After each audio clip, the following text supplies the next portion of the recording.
अशी एक लग्नगाठ भाग 44. तर मित्र आणि मैत्रिणींनो, आपण मागील भागात पाहिले की तृप्ती सीमा आणि श्रेयसकडून बाळाची अपेक्षा करते. सीमा श्रेयस रूममध्ये येतात.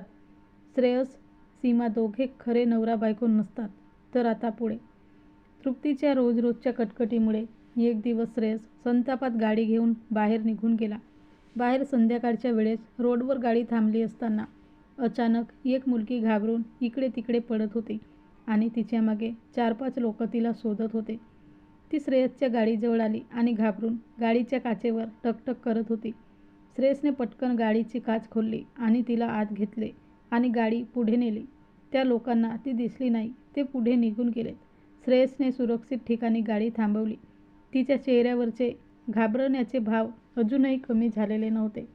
अगदी लाचारीनेच ती गाडीमधून उतरत होती. तिला माहीत होते गाडीतून उतरल्यानंतर अजून इकडे तिकडे लपायला जागा शोधावी लागणार. श्रेयसला तिच्या चेहऱ्यावरचे घाबरट आणि लाचारीचे भाव स्पष्ट दिसत होते. ती खाली उतरली. तेवढ्यात श्रेयस म्हणाला, थांब, कुठे जाणार आहेस तू आता? ती काहीच बोलली नाही. तिने खाली मान घातली. श्रेयस म्हणाला, तुझं बाहेर राहणं सध्या सुरक्षित नाही आहे. त्याला एकदम तृप्तीच्या बोलण्याची आठवण झाली. तृप्ती रोज रोज म्हणायची, माझं वागणं तुम्हाला खटकत असेल तर घेऊन या सवत माझ्यासाठी. त्याने मनात काहीतरी ठरवले आणि त्या मुलीला आत बोलावले. तिचं नाव तिने सीमा सांगितले.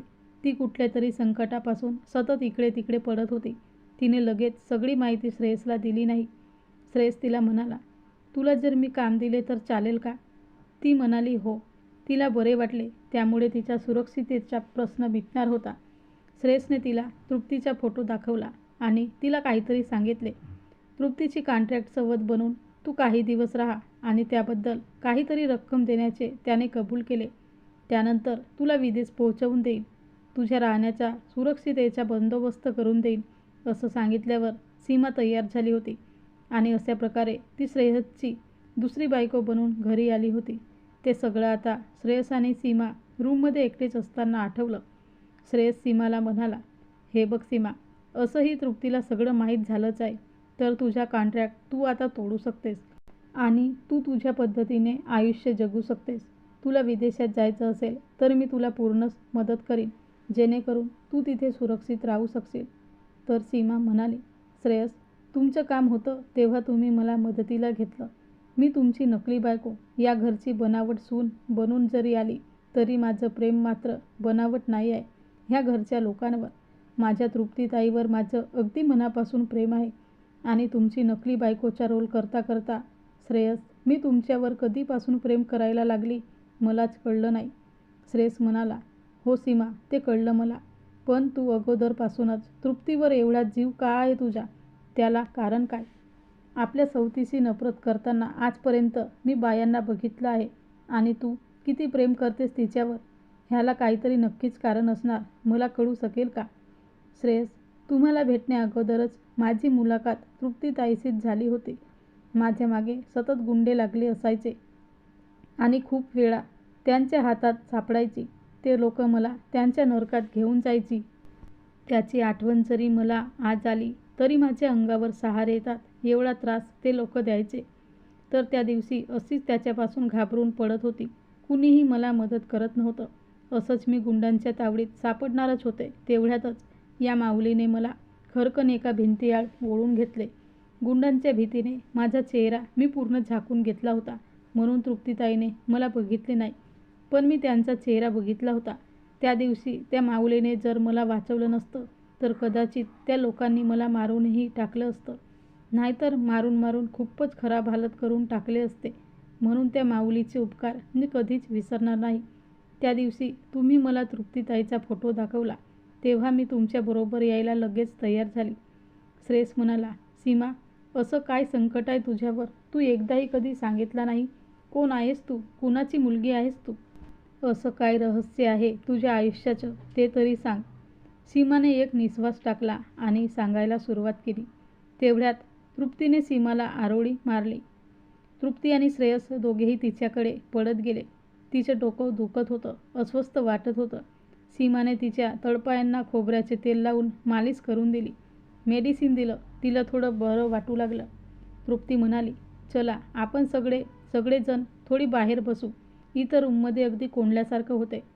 सीमा आणि श्रेयसने तिला बागेत आणलं. आराम खुर्चीवर बसवलं.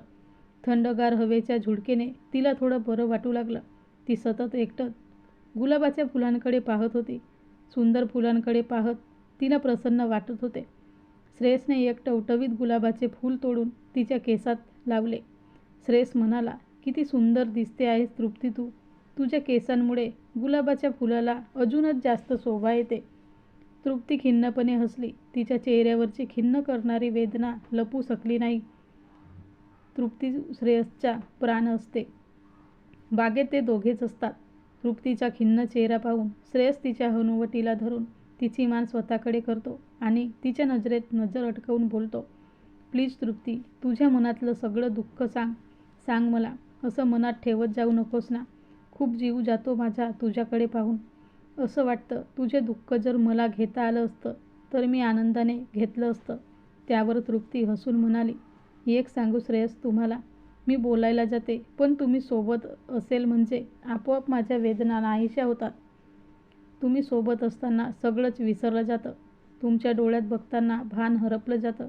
तुमच्या प्रेमळ नजरेने घायाळ झालेली असते.